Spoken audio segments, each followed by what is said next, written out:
Hidup ini terlalu cepat,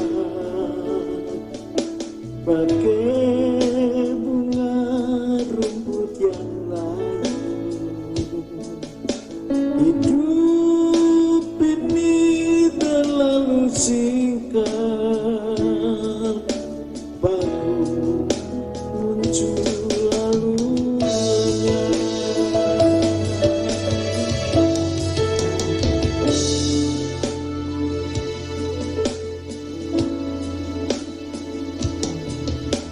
Hidup ini terlalu cepat, bagai bunga rumput yang layu. Hidup ini terlalu singkat, baru muncul lalu lenyap. Namun percaya kepada Tuhanku, Dia tak pernah tinggalkan diriku. Dan aku berharap hanya kepadanya, hingga aku berjumpa dengan Dia.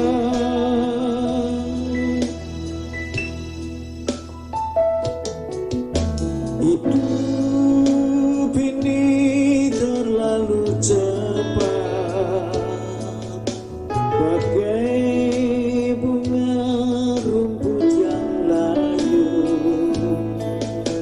Hidup ini terlalu singkat, baru muncul lalu lenyap. Percaya kepada Tuhanku, Dia tak pernah tinggalkan diriku. Dan aku berharap hanya kepadanya, hingga aku berjumpa dengan Dia.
Haleluya, shalom. Shalom. Haleluya, puji Tuhan. Kita patut bersyukur kepada Tuhan, kita boleh kembali berjumpa di dalam ibadah online GBI Sigma.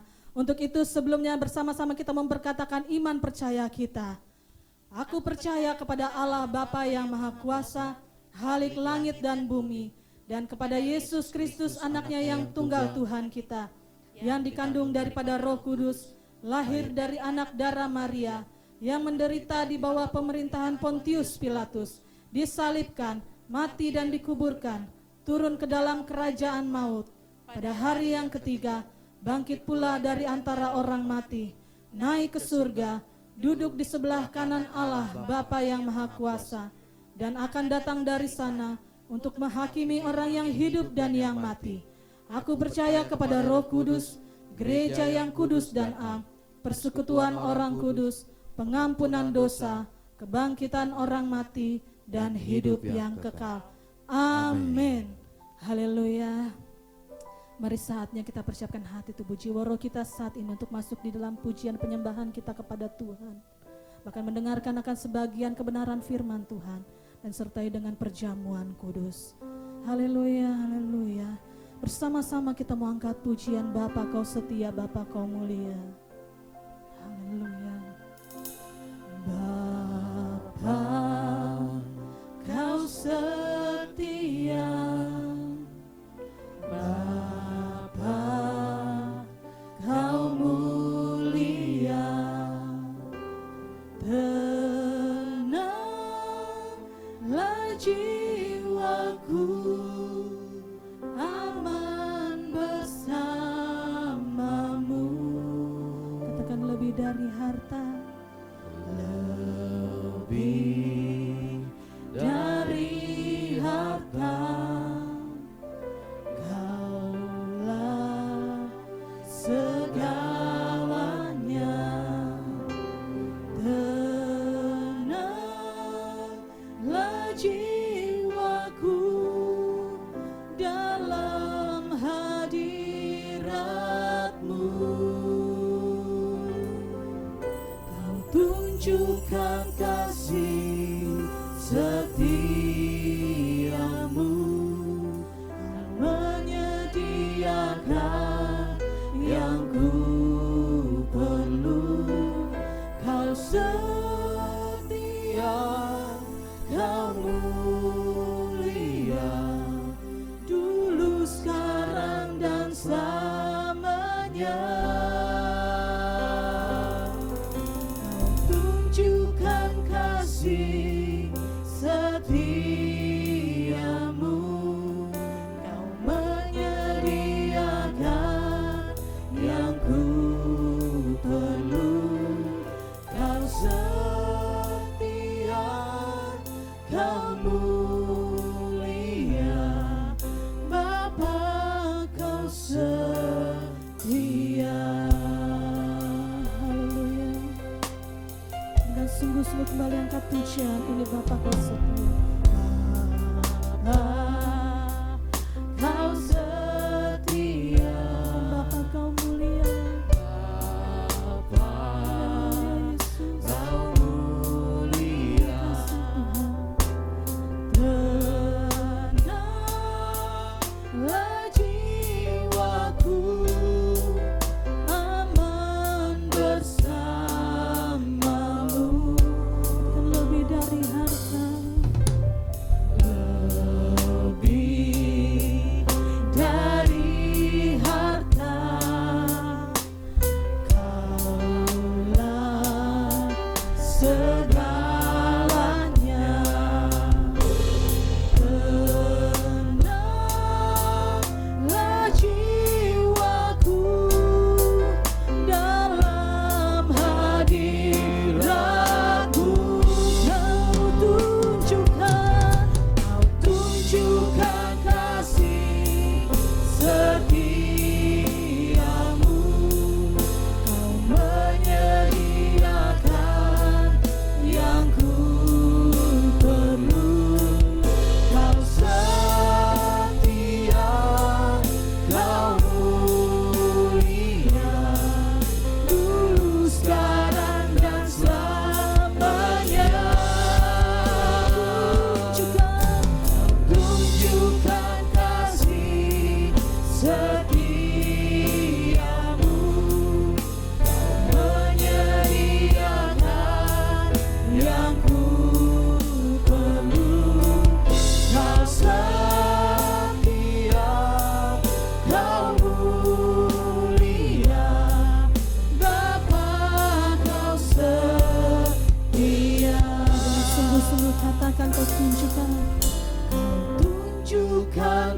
kasih setiamu,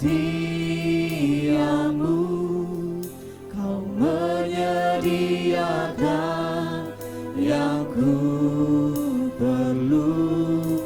Kau setia, kau mulia, dulu, sekarang, dan selamanya. Kau tunjukkan kasih setiamu, kau menyediakan yang ku perlu.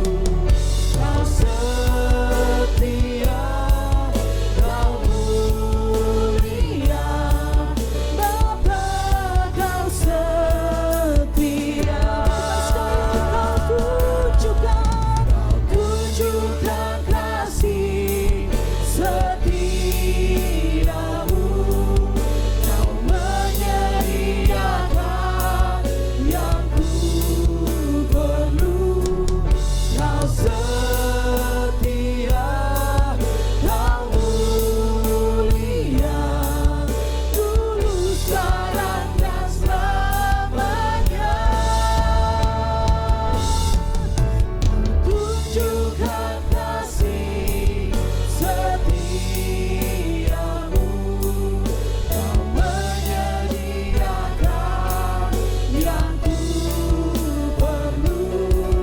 Kau setia, kau mulia, Bapa, kau setia. Kau tunjukkan kasih Kami serahkan pada hamba-Nya. setiamu, kau menyediakan yang ku perlu. Kau setia, kau mulia, dulu, sekarang, dan selamanya. Kau tunjukkan kasih setiamu, kau menyediakan yang ku perlu. Kau setia, kau mulia, Bapa, kau setia. Kau setia, kau mulia, kau setia, kau mulia, kau setia, kau mulia, Bapa, kau setia.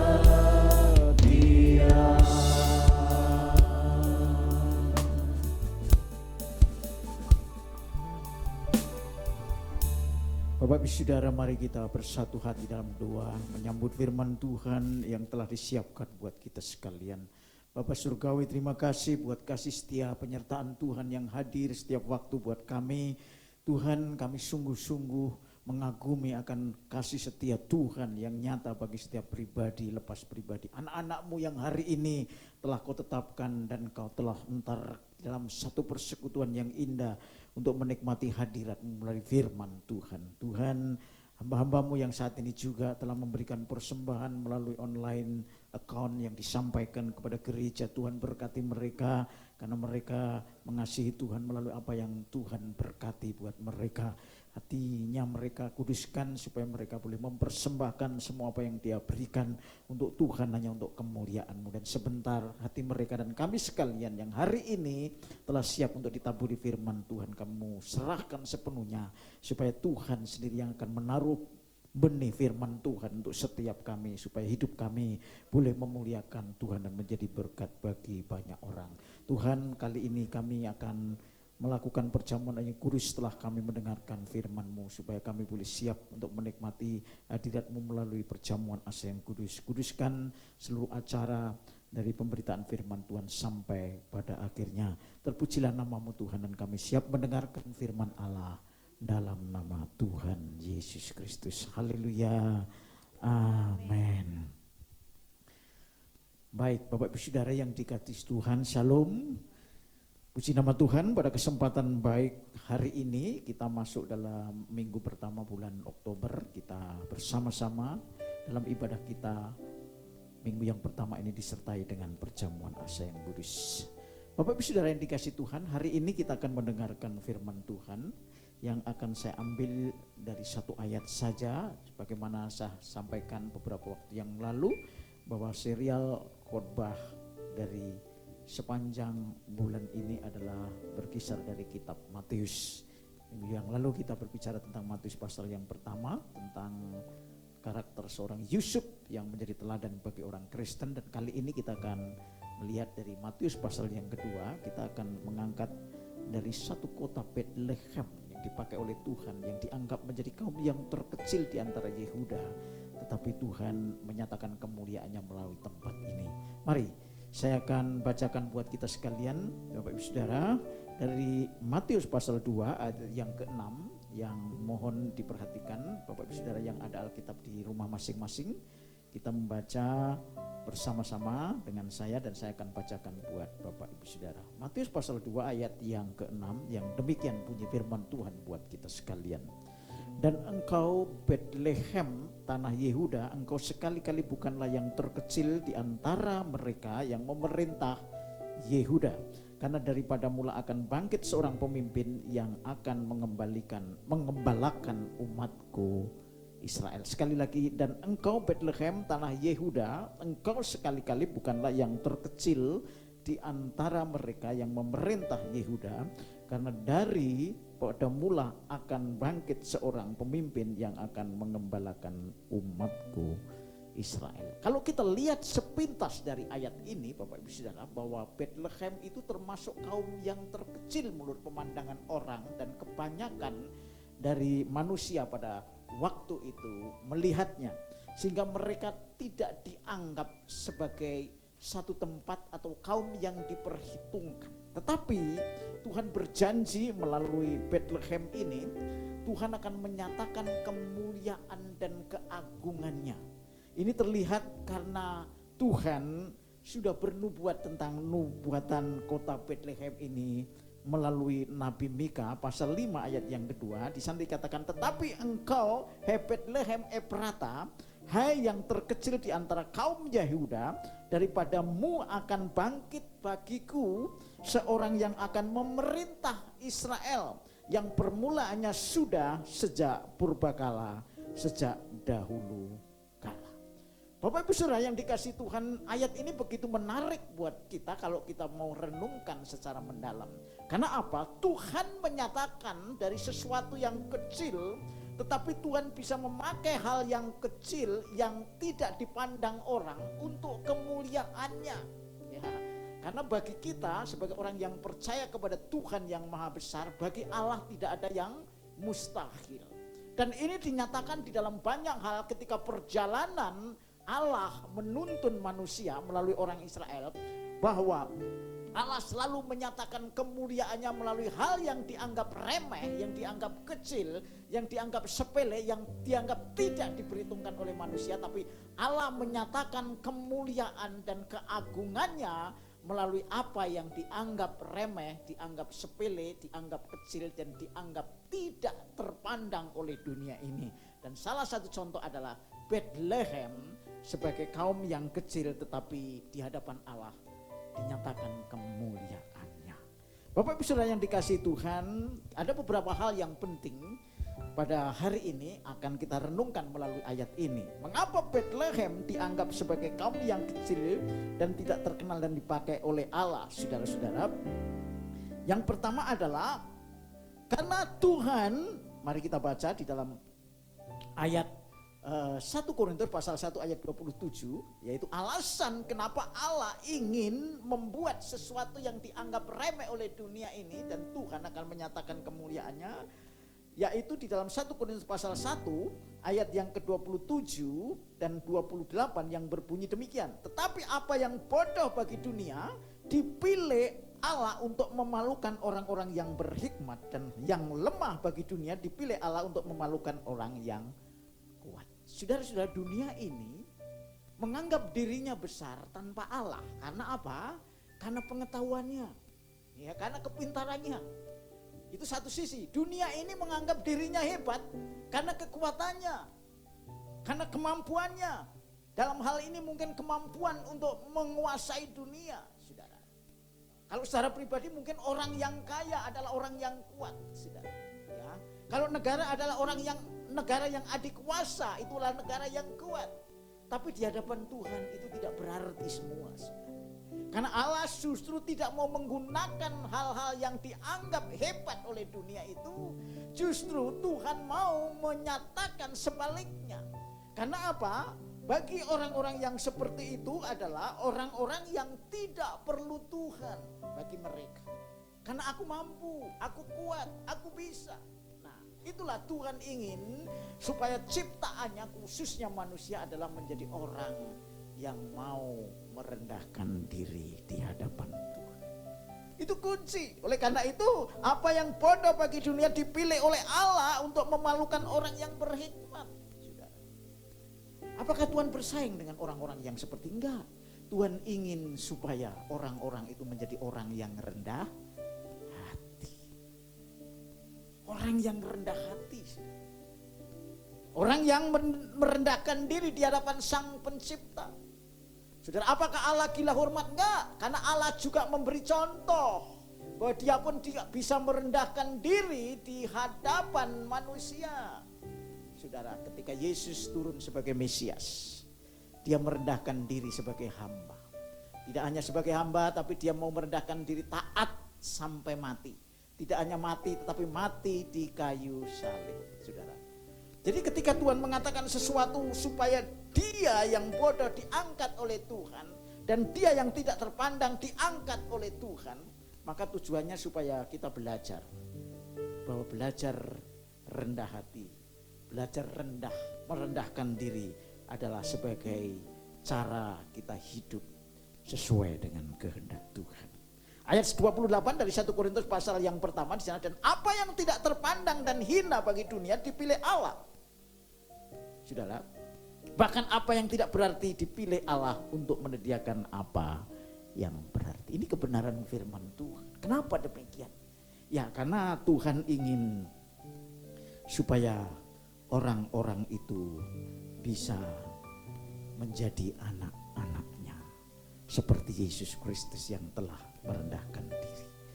Saudara-saudara, kalau kita lihat memang kisah bangsa Israel dan juga perjalanan para murid, kita lihat bahwa Israel itu adalah suku bangsa atau bangsa yang paling kecil di antara bangsa-bangsa yang lain, tetapi dipilih Tuhan. Bahkan Israel saat ini pun juga bangsa yang masih kecil, penduduknya paling sekitar 7-8 juta. Tapi Tuhan pakai dengan luar biasa. Itu bukan karena kuat dan gagah Israel, ya, bukan karena kehebatannya, tetapi karena Tuhan menyertai bangsa Israel. Karena Tuhan menyertai bangsa yang merasa dirinya kecil di hadapan manusia, tapi mau tunduk dan taat kepadanya, mau merendahkan diri, mau sungguh-sungguh mengikuti apa yang Tuhan mau, seperti Yesus Kristus. Yang walaupun dia Allah tidak menganggap keserupaannya sebagai Allah, dia mau turun sebagai manusia, menjadi kecil, tetapi Bapa yang dipermuliakan. Supaya apa? Supaya dunia tahu bahwa Allah adalah hanya satu-satunya yang layak disembah dan diagungkan. Saudara-saudara, kalau kita lihat perjalanan bangsa Yahudi melalui para murid Tuhan, pada waktu itu Tuhan Yesus memilih para rasul yang sebanyak 12 rasul, diantaranya ada rasul yang inti Petrus, Yakobus dan Yohanes. Kita baca di sana di dalam, saudara-saudara, kalau kita baca di sana, mari kita baca, saya akan bacakan buat kita. Ada satu hal yang penting yang perlu kita simak kali ini, yaitu ketika sidang, para rasul pasal 4 ayat 13, ketika sidang itu melihat keberanian Petrus dan Yohanes dan mengetahui bahwa keduanya orang biasa yang tidak terpelajar, heranlah mereka dan mereka mengenal keduanya sebagai pengikut Yesus. Saudara, Tuhan Yesus memilih Petrus, Yakobus, Yohanes adalah orang-orang yang sederhana. Orang-orang yang dianggap remeh tetapi bisa dipakai oleh Tuhan. Jadi Bapak Ibu Saudara, bagi kita sekalian sebagai orang Kristen, sebagai orang percaya yang hari ini mendengarkan firman Tuhan, saudara gak usah perlu menjadi orang yang minder, orang yang rendah diri. Karena saudara punya Allah yang besar, Allah yang sanggup memakai saudara untuk kemuliaan saudara. Yang penting saudara tetap merendahkan diri di hadapan Tuhan. Jadilah orang yang rendah hati, sekalipun dengan tidak menganggap saudara, tapi di hadapan Tuhan saudara adalah bernilai di hadapan. Hanya orang yang dipilih oleh Tuhan supaya orang itu bisa diproses, supaya orang itu menjadi orang yang berkenan kepadanya, yaitu melalui perubahan sikap. Sikap yang pertama supaya kita tidak menjadi sombong. Karena itu Tuhan memilih orang-orang seperti saudara dan saya yang tidak ada artinya bagi dunia ini, yang merasa tidak pernah hebat, yang merasa tidak pernah berarti, tetapi kita adalah orang-orang yang benar-benar merindukan Tuhan lebih dari semua. Mungkin Bapak Ibu Saudara ada yang punya kelebihan dari saudara yang lain karena kehebatan materi, keayaan, kepintaran, atau kepopuleran, atau kekuasaan. Tetapi di hadapan Tuhan, saudara dan saya tidak bernilai. Jadilah seperti Bethlehem yang kecil, yang tidak menganggap dirinya hebat, tetapi Tuhan akan nyatakan kemuliaannya. Kalau saudara dan saya sebagai orang Kristen yang hari ini percaya kepada Yesus, inilah firman Tuhan buat saudara. Jadilah orang yang kecil di hadapan Tuhan. Jadilah orang yang dianggap remeh oleh dunia, tetapi Tuhan justru akan memakai saudara untuk kemuliaannya. Saudara-saudara, para rasul ini adalah orang-orang yang tidak terpelajar, tetapi ketika dia berhadapan dengan mahkamah agama, mempertanggungjawabkan imannya, maka mereka benar-benar bisa mengatakan sesuatu kebenaran, bersaksi tentang Allah yang benar, bersaksi tentang Yesus sebagai Mesias dan Tuhannya. Dan itu bukan karena kuat dan gagah, karena kepintarannya sama sekali tidak, karena sekolah teologinya, tetapi karena kuasa Roh Kudus yang menyertai dirinya. Bahwa Tuhan bekerja melalui orang-orang yang lemah lembut, orang-orang yang rendah hati. Karena itu saya mengajak kita sekalian, Bapak Ibu Saudara, ayo kita semua menjadi orang-orang yang merasa tidak berarti di hadapan Tuhan. Rendah hati dan merasa hanya Tuhanlah sumber segala kekuatan, kemampuan kita dalam hidup melayani Tuhan. Ya. Yang kedua, mengapa Allah memilih orang-orang yang bodoh menurut dunia ini, yang tidak terpandang menurut manusia pada umumnya? Karena orang-orang seperti inilah orang yang mudah diproses, mudah dibentuk, saudara. Tuhan ingin membentuk kita dari nol, supaya kita menjadi 1, 2, 3, 4, dan 5 menurut pemandangan Tuhan. Kalau saudara dan saya tidak menjadi nol di hadapan Tuhan, tidak mengosongkan diri saudara di hadapan Allah, saudara tidak bisa bentuk menjadi angka 1, 2, dan 3, 4. Artinya punya kelipatan, punya kenaikan jenjang, punya kualitas hidup di hadapan Tuhan. Saudara, karena itu mari saudara.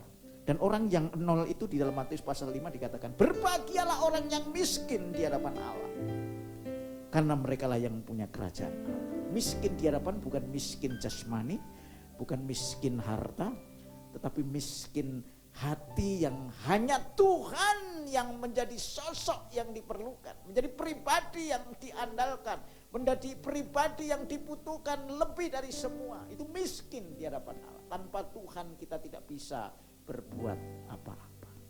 Mari Bapak Ibu Saudara, kita menjadi miskin di hadapan Tuhan. Apapun yang saudara punyai, mungkin saudara lebih hebat dari sesama saudara, lebih hebat dari tetangga, sebaya saudara, tetapi di hadapan Tuhan saudara tidak berarti. Saudara harus menjadi nol. Karena kalau saudara menjadi miskin, merasa tidak mampu, tidak bisa berbuat apa-apa kecuali Tuhan yang membuat saudara bisa melakukan, maka saudara adalah orang-orang yang bisa dibentuk, diproses. Karena hidup ini adalah proses, hidup itu adalah dinamis. Orang yang hidup di dalam statistika, artinya orang yang hidup dalam konteks yang tidak pernah bergerak, itu bukan hidup. Orang yang hidup yang sesungguhnya adalah orang yang bertumbuh.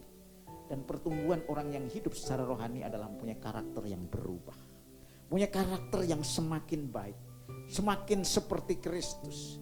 Dan setiap orang mempunyai pengalaman pribadi yang berbeda. Tetapi yang penting adalah saudara dan saya harus miskin di hadapan Allah. Mau dibentuk di hadapan Tuhan. Karena apa? Karena orang-orang seperti inilah Tuhan pilih supaya dia akhirnya tidak membanggakan dunia, apalagi membanggakan dirinya. Bapak Ibu Saudara yang dikasih Tuhan, itu yang kedua. Jadi yang pertama adalah karena Tuhan ingin supaya kita menjadi orang yang sederhana. Karena Tuhan ingin supaya dipermuliakan melalui caranya sendiri. Yang kedua, supaya Tuhan ingin membentuk saudara dari 0 menjadi 1, 2, dan 3. Bertumbuh di dalam karakter, bertumbuh dalam kualitas hidup seperti Kristus hidup. Semestinya kita juga sebagaimana kita hidup sesuai dengan kehendak. Yang ketiga, saudara, apa yang Tuhan mau? Hai Betlehem yang terkecil, engkau bukan yang terkecil di antara kaum Yehuda, sebab daripadamu akan muncul seorang pemimpin yang akan mengembalakan umatku Israel yang asalnya dari sejak purbakala. Artinya apa? Supaya orang-orang seperti Betlehem ini adalah orang-orang yang kecil, yang tidak ada semaraknya, yang tidak dianggap dunia ini, supaya mereka tetap rendah hati. Ya. Supaya dia memuliakan Tuhan. Orang yang memuliakan Tuhan pasti orang yang rendah hati. Ya. Supaya tidak menyombongkan diri. Ini adalah kebenaran firman Tuhan bagi setiap kita. Mari Bapak Ibu Saudara, jadi Tuhan memilih kita sebagai orang percaya yang dianggap dunia mungkin sampah, tidak berarti, tidak penting. Tapi bagi Tuhan di hadapan kita sebagai orang percaya, Tuhan memilih kita untuk satu rencana yang indah. Supaya saudara boleh mengenal siapa Tuhan. Yang kedua, supaya saudara bisa diproses menjadi anak Tuhan. Sebagaimana Tuhan ingin membentuk saudara menjadi manusia berkualitas seperti Kristus. Dan yang ketiga, supaya saudara tidak menyombongkan diri. Menganggap saudara mempunyai kemuliaan lebih dari Tuhan, bahkan lebih dari orang lain. Itu yang Tuhan ingin supaya tidak terjadi. Sebab kita adalah hanya debu tanah dan akan kembali kepada tanah. Tidak ada nilainya. Kalau bukan Tuhan, maka hidup kita adalah tanpa makna. Kalau bukan Tuhan melalui Yesus Kristus, maka kita tidak diselamatkan. Kalau bukan Tuhan melalui kuasa Roh Kudus, maka kita tidak bisa dipelihara hidup kita sampai kepada kehidupan akhir nanti kita boleh berjumpa dengan Tuhan. Mari kita baca di dalam 1 Korintus pasal 1 ayat 29 yang berbunyi, supaya jangan ada seorang manusia pun yang memegahkan diri di hadapan Allah. Itu tujuan Tuhan. Jadi kalau kita ada kecenderungan di dalam kehidupan kita ketika kita melayani Tuhan, ada indikasi dari hati dan motivasi kita untuk memuliakan diri, memuliakan berkat, memuliakan manusia, maka Tuhan tidak berkehendak untuk itu dan hidup kita sudah mulai menyimpang dari rencana Tuhan. Karena itu supaya jangan ada seorang yang menyombongkan diri di hadapan Allah. Jadi tujuan Allah memilih kita adalah supaya kita tidak menjadi sombong, tetapi menjadi orang yang rendah hati. Saudara, 2 Korintus pasal 12 ayat 7, ini adalah pengalaman Paulus. Saudara, Paulus adalah seorang yang hebat karena dia adalah seorang rasul yang dipakai Tuhan. Di dalam konteks penulisan Alkitab, dia adalah orang penulis Alkitab Perjanjian Baru yang lebih dari 50% bahkan dari kitab Perjanjian Baru ditulis oleh beliau. Ini juga karena Tuhan, bukan karena Paulus. Tetapi satu saat Paulus pun juga diuji oleh Tuhan. Ketika dia dapat penglihatan, maka Tuhan tetap mengontrol hidupnya supaya dia tidak meninggikan diri. Mari saya akan bacakan 2 Korintus 12 ayat 7. Dan supaya aku jangan meninggikan diri, ini kata Paulus, karena penyataan pewahyuan-pewahyuan yang luar biasa itu, maka aku diberi suatu duri di dalam daging. Ada duri dalam daging. Kadang-kadang pencobaan, kadang-kadang godaan, kadang-kadang apa yang Tuhan izinkan melalui satu yang tidak menyenangkan bagi orang percaya. Saudara-saudara saya yang sedang mendengarkan khotbah ini, Tuhan memberi duri dalam daging supaya apa? Dia menggocoh kita dan akhirnya supaya saudara tidak meninggikan diri. Oleh karena itu Bapak Saudara yang dikasih Tuhan, mari Tuhan ingin supaya saudara dan saya, saudara kecil di hadapan Tuhan, dipakai untuk bertumbuh Karena itu saudara biarlah rendah hati. Saudara tahu siapa Tuhan. Dia adalah yang layak menerima segala pujian, hormat dan syukur. Dan karena itu saya minta kita sekalian hari ini yang mendengarkan firman Tuhan, kita tetap berendah hati. Berkat memang untuk kebutuhan hidup kita, tetapi berkat tidak menjadi ukuran iman kita. Yang menjadi ukuran iman saudara dan saya adalah ketika saudara melayani Tuhan dengan iman yang benar. Iman yang benar adalah iman yang bekerja oleh kasih. Kasih yang benar adalah kasih yang tanpa syarat. Kasih yang menghasilkan perbuatan. Perbuatan yang benar adalah perbuatan yang tanpa pamrih, yang hanya untuk memuliakan Tuhan. Kalau semua itu ada di dalam diri kita, maka kita menjadi orang-orang yang dipilih Tuhan. Dari yang kita tidak berarti menurut dunia, tapi kita dipakai untuk kemuliaannya. Bukan karena kuat dan gagah kita, tetapi karena Tuhan sendiri yang telah memilih supaya kita bisa diproses dan kita tidak menyombongkan diri. Karena itu biarlah renungan firman Tuhan yang kali ini kita dengarkan, Bapak Ibu Saudara. Mari renungkan firman Tuhan dan hidupi firman Tuhan ini, supaya firman Tuhan tidak datang dengan sia-sia, tetapi boleh mengambil tempat yang terbaik di dalam hati saudara dan berbuah lebat di dalam kehidupan saudara. Jadilah orang yang selalu merasa kecil di hadapan Tuhan, walaupun dikatakan kecil di hadapan manusia, tetapi biarlah engkau merasa bahwa Tuhanlah kebutuhan saudara yang paling utama, sehingga saudara bisa dibentuk menjadi manusia Allah yang sejati. Ketika saudara menjadi manusia Allah, saudara tidak akan menjadi orang yang sombong, tapi orang yang rendah hati. Orang yang rendah hati adalah orang yang memuliakan Tuhan sepanjang zaman. Kiranya firman Tuhan yang singkat, pendek ini memberkati saudara dan saya. Haleluya. Amin. Mari Bapak Ibu Saudara, sebelum kita menikmati perjamuan asa yang kudus, kita angkat satu pujian, kasih Allahku sungguh telah terbukti. Dan Bapak Ibu Saudara boleh menyiapkan roti dan anggur di rumah masing-masing. Dan nanti kita akan menikmati, menerima perjamuan asa yang kudus.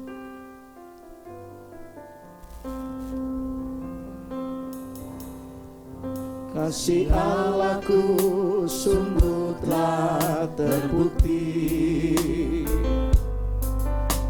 ketika Dia serahkan anaknya. Kasih Allah mau berkorban bagi kau dan aku. Tak ada kasih seperti kasih bersyukur. Bersyukur, bersyukur, bersyukurlah, bersyukur karena kasih setiamu. Ku sembah, ku sembah, ku sembah dan ku sembah. Selama hidupku ku sembah kau Tuhan. Bersyukur, bersyukur, bersyukurlah, bersyukur karena kasih setiamu. Ku sembah, ku sembah, ku sembah dan ku sembah. Selama hidupku ku sembah kau Tuhan. Selama hidupku, selama hidupku ku sembah kau Tuhan. Selama hidupku, selama hidupku ku sembah kau Tuhan.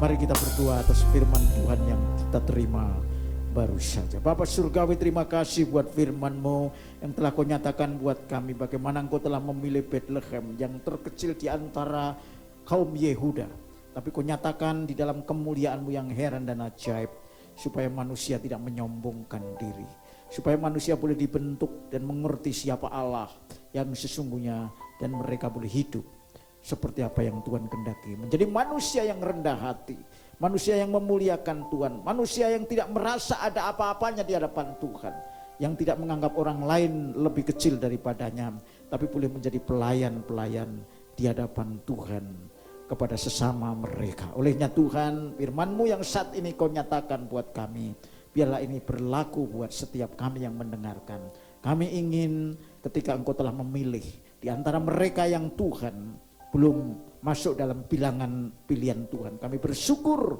kami menjadi orang yang rindu supaya Tuhan bentuk dan proses dalam kehidupan kami sehari, menjadi orang yang rendah hati, yang selalu mengikut Tuhan dan menganggap orang lain lebih dari kami. Patut kami hargai, patut kami acungin jempol, karena siapa kami? Kami tidak ada artinya di hadapan Tuhan. Kami nol, dan Tuhanlah yang akan membentuk kami menjadi manusia Allah seperti apa yang Kau mau di dalam kehidupan setiap pribadi. Dan supaya kami boleh tetap rendah hati. Kalau kami rendah hati senantiasa, maka kami akan memuliakan Tuhan. Kami tidak akan menyombongkan, tidak akan membanggakan diri kami. Terima kasih Tuhan, tanamkanlah firman-Mu biar setiap kami yang mendengarkan diberkati, sehingga kami boleh menjadi anak-anak Tuhan. Terpujilah nama-Mu ya Tuhan. Kami ucap syukur dan sebentar kami akan menerima perjamuan asa yang kudus. Biarlah roti dan anggur yang ada di dalam setiap kita, bagi Bapak Ibu Saudara yang saat ini ada di rumah, siapkan hati dan marilah saudara kita semua bangkit berdiri untuk menerima perjamuan asa yang kudus. Oleh karena itu biarlah kuduskan Tuhan roti dan anggur ini, selama setiap kali kami boleh makan dan minum roti dan anggur ini, kami memperingati akan kematian Tuhan. Kami memperingati akan Tuhan yang telah mengasihi kami, sehingga hidup kami diubahkan karena kami telah diampuni, dibenarkan dan diterima oleh Allah, dan menjadi manusia baru karena Roh Kudus yang tinggal dalam hidup kami.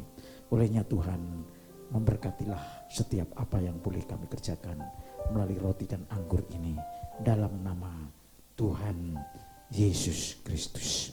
Baik Bapak Ibu Saudara, ya sebut kita semua bangkit berdiri. Bagi sidang jemaat Tuhan yang ada di rumah, kita siapkan roti di tangan kanan kita dan angkat tinggi-tinggi melampaui kepala saudara dan saya, supaya kita boleh menikmati berkat perjamuan asa yang kudus. Dan sebelum kita makan roti ini, mari kita dengarkan firman Tuhan. Bukan kacauan pengucapan syukur yang atasnya kita ucapkan syukur adalah persekutuan dengan darah Kristus. Amin. Bukankah roti yang kita pecah-pecahkan adalah persekutuan dengan tubuh Kristus? Amin. Sebab apa yang telah kuteruskan kepadamu telah aku terima, dan Tuhan Yesus pada waktu malam ia diserahkan mengambil roti, dan sesudah itu ia mengucap syukur atasnya, lalu memecah-mecahkannya dan berkata, inilah tubuhku yang diserahkan bagi kamu. Perbuatlah ini menjadi peringatan akan aku. Mari kita makan roti ini dalam nama Tuhan Yesus Kristus. Terima kasih Tuhan. Terima kasih Tuhan. Terima kasih Yesus atas tubuh yang telah terpecah-pecah karena dosa dan kesalahan kami. Kami memperingati setiap kali makan tubuh melalui roti ini Tuhan. Kami bersyukur. Terima kasih Tuhan. Terpuji nama-Mu. Mari Bapak Ibu Saudara, kita angkat cawan anggur dengan tangan kanan melebihi dari kepala kita. Dan sebelum kita meminumnya, anggur ini yang melambangkan darah Kristus yang telah tercurah 2000 tahun yang lalu di atas kayu salib, sebagai darah perjanjian baru yang dimeteraikan untuk kita. Mari sebelum kita meminum darah Yesus melalui anggur ini, kita dengar firman Tuhan. Demikian juga ia mengambil cawan sudah makan lalu berkata, cawan ini adalah perjanjian baru yang dimeteraikan oleh darahku. Perbuatlah ini setiap kali kamu minumnya menjadi peringatan akan aku. Mari kita minum cawan anggur ini dalam nama Tuhan Yesus Kristus.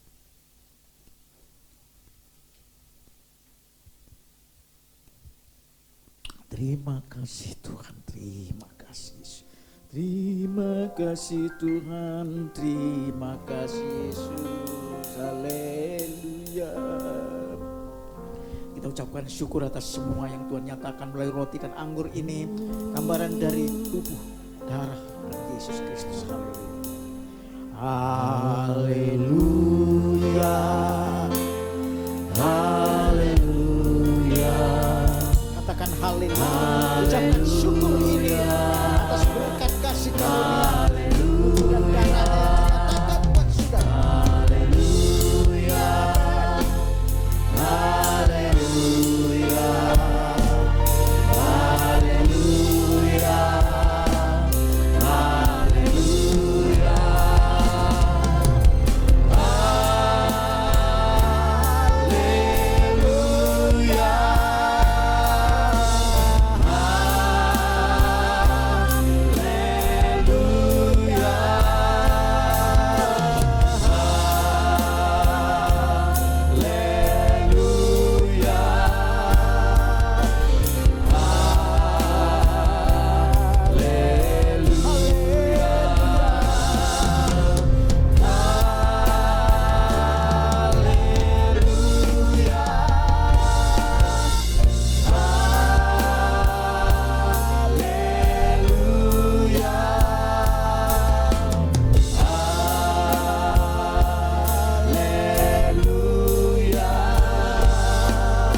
Segala puji, hormat, syukur, kemuliaan bagi Engkau. Terima kasih Tuhan. Kalau kami boleh menikmati perjamuan kudus yang Kau nyatakan pada hari ini, kami boleh memperingati kematian.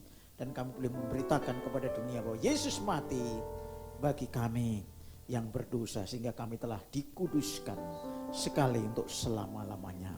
Karena kasih karuniamu sehingga kami boleh menyatu dengan Tuhan. Dan Tuhan dengan kami. Berkati setiap jemaat yang telah menikmati firman Tuhan hari ini dan perjamuan kudus. Tuhan Kau selalu sertai dalam setiap langkah kehidupan mereka. Dalam nama Tuhan Yesus Kristus kami mengucap syukur dan sudah berdoa. Haleluya. Amin. Baik Bapak Saudara sidang jemaat yang dikasihi Tuhan, mari saya jemput kita semua sekali lagi untuk bangkit berdiri. Kita akan sudahi ibadah kita akan terima berkat dari Tuhan. Kasih yang sempurna, kasih yang ajaib, kasih yang mulia dan agung dari Bapa di surga, serta damai sejahtera di dalam anak yang tunggal Tuhan Yesus Kristus, dengan persekutuan Roh-Nya yang kudus menyertai Bapak Ibu Saudara mulai hari ini sampai Yesus datang kali yang kedua. Dalam nama Tuhan Yesus Kristus yang siap diberkati, katakan sama-sama amin. Terima kasih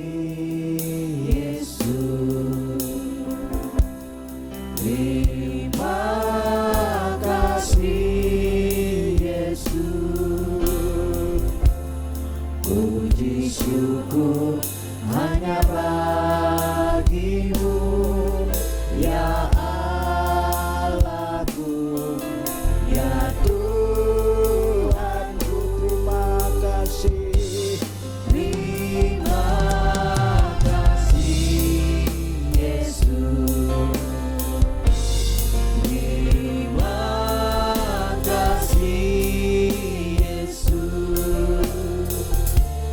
Puji syukur hanya